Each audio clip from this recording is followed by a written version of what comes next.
Is it 1300, 1500? Is it 1700? I'm going to show you exactly how to find that number in just a moment. But before I do, I need to tell you something that will save you months, if not years, of frustration. Because I've watched hundreds of women get that number, hit their deficit perfectly, lose the weight, and then watch it come back, sometimes within weeks. Not because they lacked discipline, because following the number perfectly doesn't mean your body is ready to respond to it. And I don't want that for you. So yes, we're going to find your number today, but we're going to find the one that actually works, not just for weeks, for good. Let's say you're in a deficit, you're disciplined, you track everything, and it works. The scale moves, you feel hopeful, but your body never felt safe during the process. It was in efficiency mode the whole time, burning a little less, holding onto a little tighter, protecting its reserves.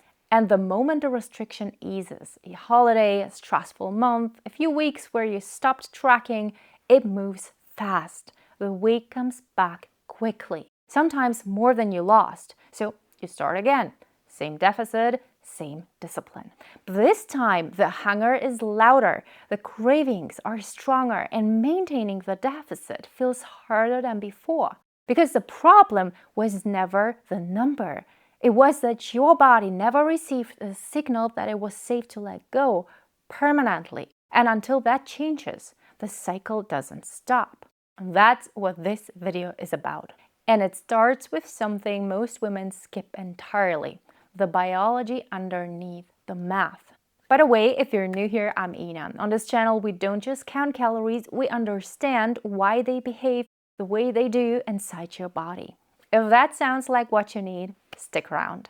We've all heard the golden rule: burn more than you eat. It's the physical foundation of fat loss, and it applies just as surely as gravity. But we're making one critical assumption that isn't true: that the calories burned side is a fixed number. So we think, I'll eat 1,400 calories and force the math to work. That sounds logical until you look at how a female body actually survives. Because that number, it isn't fixed. It's dynamic. It changes based on your stress, your workload, your hormones. If you cut too aggressively, your body doesn't see a diet. It perceives a shortage. And a body that perceives a shortage doesn't prioritize fat loss. It prioritizes efficiency. It lowers your body temperature slightly. It makes you a little more tired, so you move less subconsciously. You end up eating very little, feeling very hungry while your body has quietly adapted to protect you. That's not your body failing you. That's your body doing exactly what it was designed to do. And the only way out is to work with it, not around it. But before you can find the right number, you need to understand where your calories actually go. Most women I talk to assume that exercise is the main driver of calorie burn. So if the scale isn't moving, they run more, they train harder. But for most women, structured exercise accounts for a surprisingly small fraction of total daily calorie burn, often less than 10%. Yeah, that's it. Now, that doesn't mean exercise isn't important. It means you've been using it for the wrong reason. Exercise isn't your primary calorie burning tool. It's your metabolic infrastructure tool. And if that's less than 10% of the equation, the real question is, where does the other 90% actually go? The biggest piece is your BMR, so your basal metabolic rate. Think of it as your baseline, the calories your body burns just to keep you alive. Heart beating, brain functioning, cells repairing, even if you never left your bed. This accounts for roughly 60 to 70% of everything you burn. And then there's NEAT, your non-exercise activity thermogenesis. Everything that isn't a structured workout.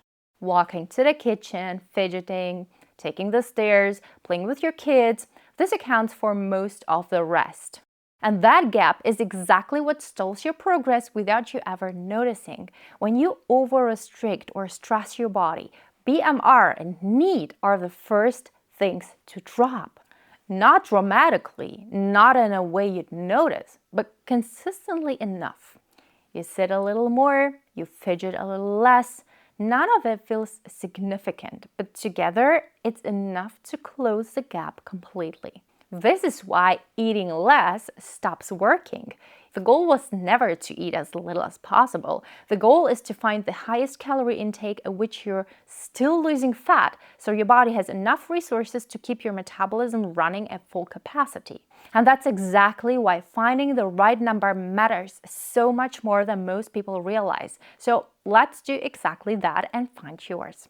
Start with an online calculator. Enter your stats, age, weight, height, activity level, and it will give you an estimate of how many calories you burn per day. Now, attention, this is your starting point, not your answer, your starting point.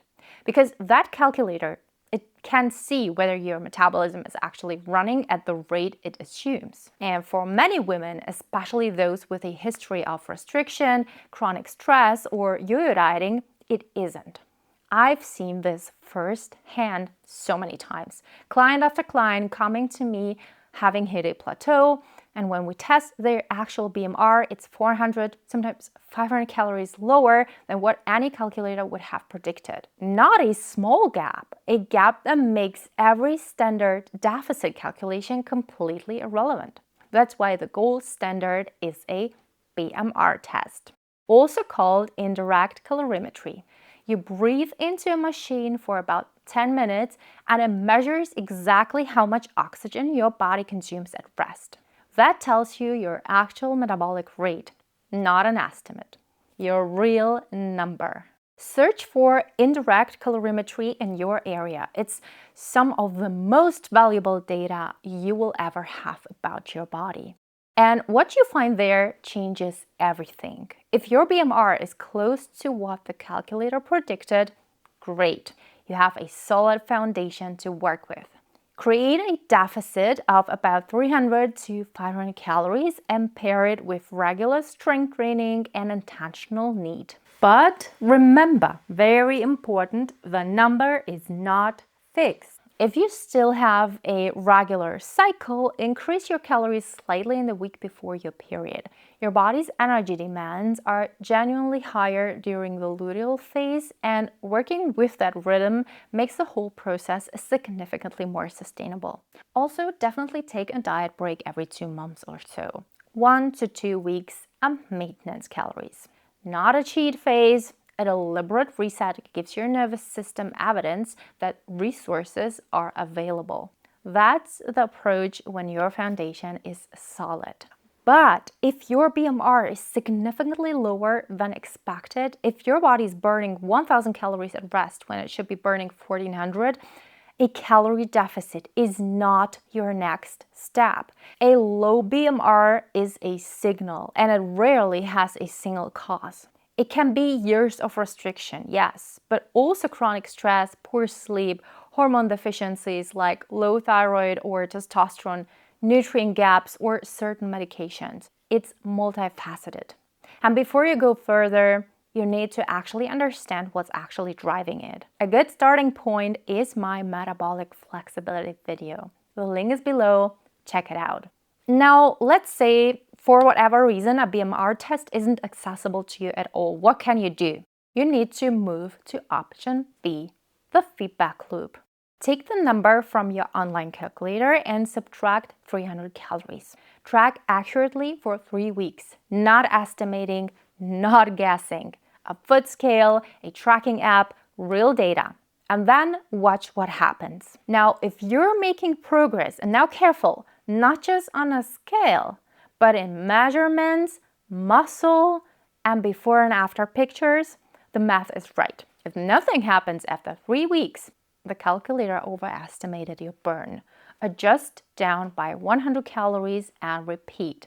But if you find that you don't start seeing results while subtracting about 600 calories and tracking accurately, that's a signal.